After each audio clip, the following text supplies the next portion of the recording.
Carioca nos últimos 6 clássicos, foram 5 vitórias e 1 empate. Números bastante expressivos. Domingo, mais um clássico. Queria que você falasse, então, sobre esse feito, né, seu e também do time do Flamengo. Obrigada. Você falou, Luana, que eu não me apego a números. Não me apego a números. Os clássicos que passaram, já passaram. E o que interessa agora é domingo. E tentar vencer o jogo e tentar vencer. Tem o Bruno Henrique, Michael, Everton Cebolinha. Enfim, a gente está na véspera do Campeonato Brasileiro. Em algumas coletivas que passaram, você chegou a dizer que a tua expectativa era fazer esse controle de minutagem para chegar nesse momento da temporada, início do Campeonato Brasileiro, das competições. Bem, eu queria saber se de fato te preocupa essas lesões e como você avalia o momento físico do time nesse momento de temporada. Primeiro, o Plata tinha cãibra, simplesmente cãibra, não tinha nada. E o que eu peço para os meus jogadores é um esforço muito grande. Eles têm que fazer um esforço muito grande no campo para pressionar, para correr, para voltar para marcar, para dar opção para jogar, depois atacar o espaço. São muitas coisas que eu peço para eles que levam temos um nível de exigência muito alto fisicamente. E desde que eu entrei aqui no Flamengo, no profissional, convivi com esses problemas físicos de alguns jogadores, outros tiveram mais, outros não tiveram. E nunca foi desculpa, porque, como eu falei para vocês, o elenco é altamente qualificado e as peças de reposição sempre são à altura para o time poder vencer os jogos que vem pela frente. Então,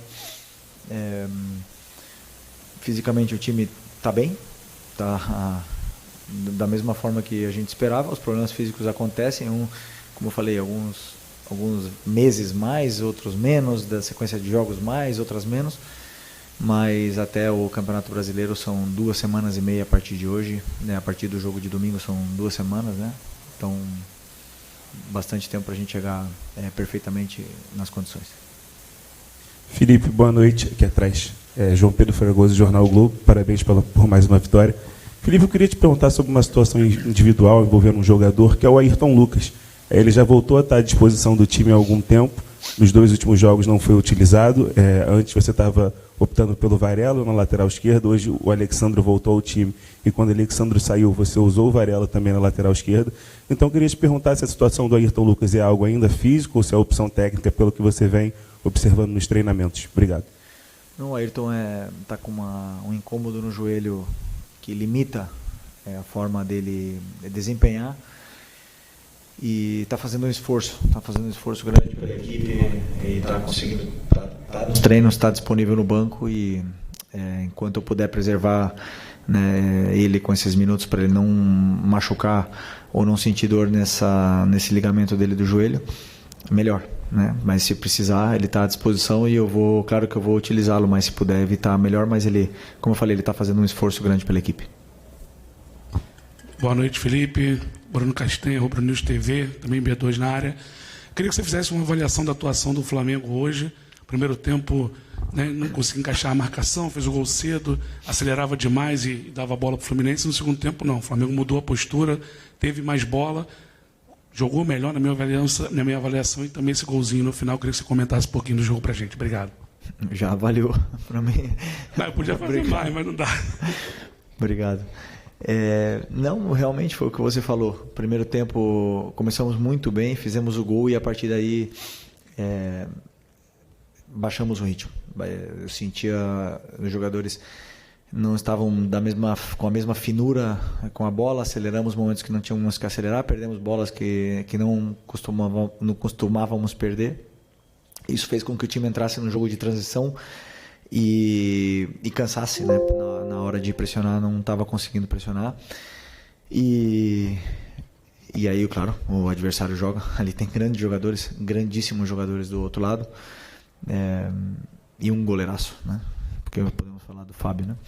Mas eu acho que, por exemplo, a saída de bola do Fluminense é muito boa. O Thiago eleva o nível de uma maneira assim extraordinária do Fluminense. O Otávio, um jogador que estava na final da Libertadores ano passado, melhorou muito esse time do Fluminense, esse meio campo junto com o Martinelli. Então é difícil de roubar a bola do Fluminense, é difícil de tirar.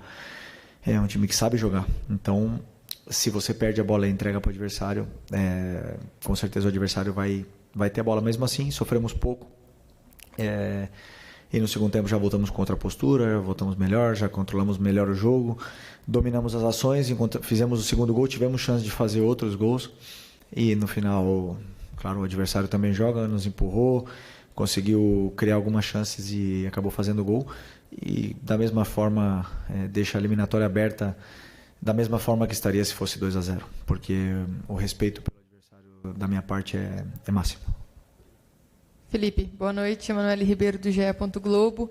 Você falou bem sobre esse jogo equilibrado contra o Fluminense, né? E a gente viu também nos 2 jogos da semifinal, jogos mais equilibrados. O Flamengo não tendo controle, o domínio absoluto que a gente viu na primeira parte do Campeonato Carioca. Óbvio, vai afunilando e os jogos vão ficando mais difíceis, mais competitivos, né?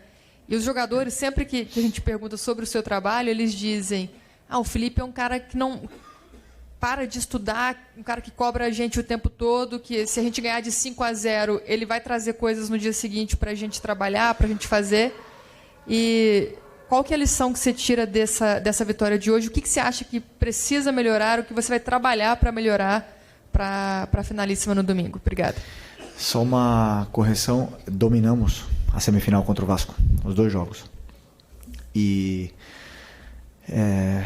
Mas não foram goleadas, né? Então se espera sempre que o Flamengo goleie, e não é fácil o que esses jogadores estão fazendo.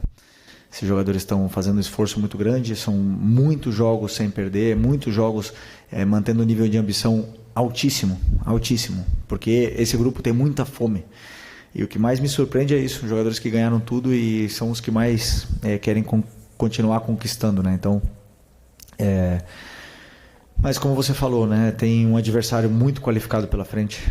Tem um time que há 2 anos atrás foi campeão da Libertadores e que perdeu algumas peças importantes, mas se reforçou bem.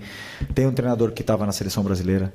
Tem um goleiro que, sinceramente, é impressionante. Cada vez que eu vejo ele jogar, eu acho que ele é o melhor goleiro do Brasil, ou um dos melhores. E é um time muito forte. Então, mais mérito ainda para o nosso jogo.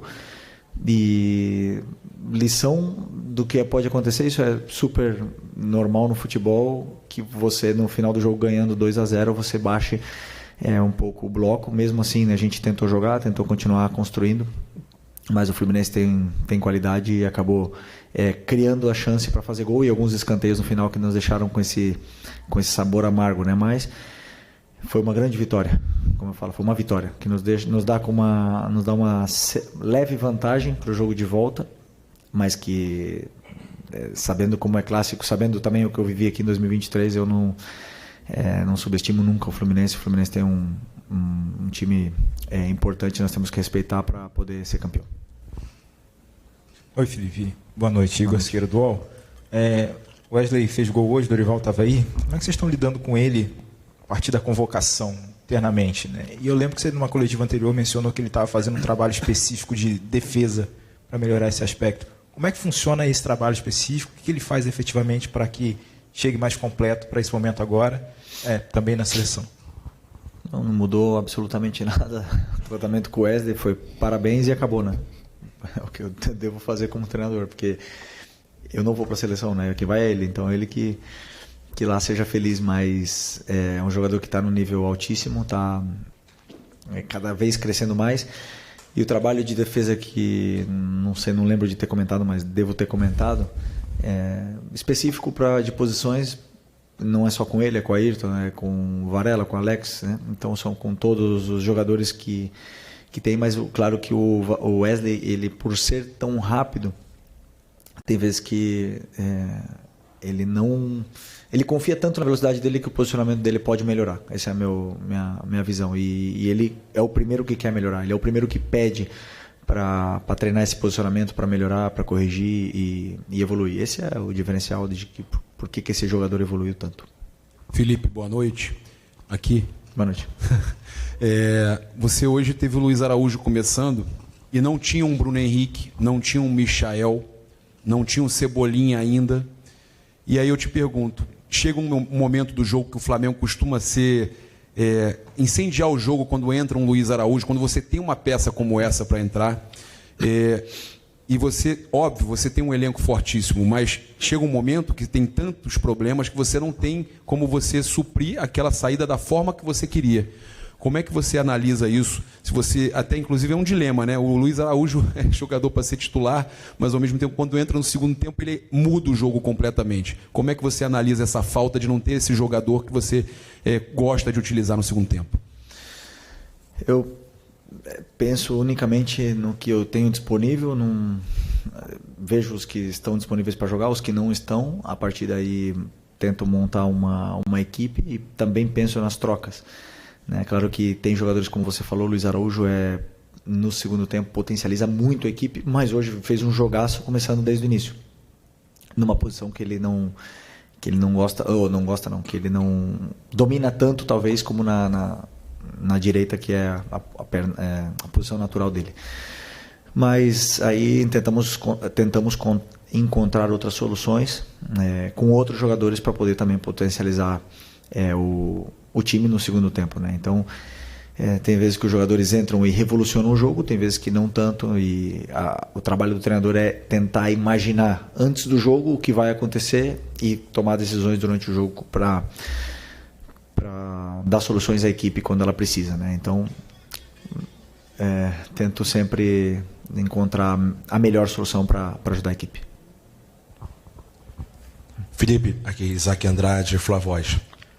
Fazendo aqui um apanhado de tudo que foi dito até agora, você mencionou a questão física do time, que está ok, e que o que aconteceu foi realmente forçar um pouco mais o jogo e o time cansou agora um pouco no segundo tempo.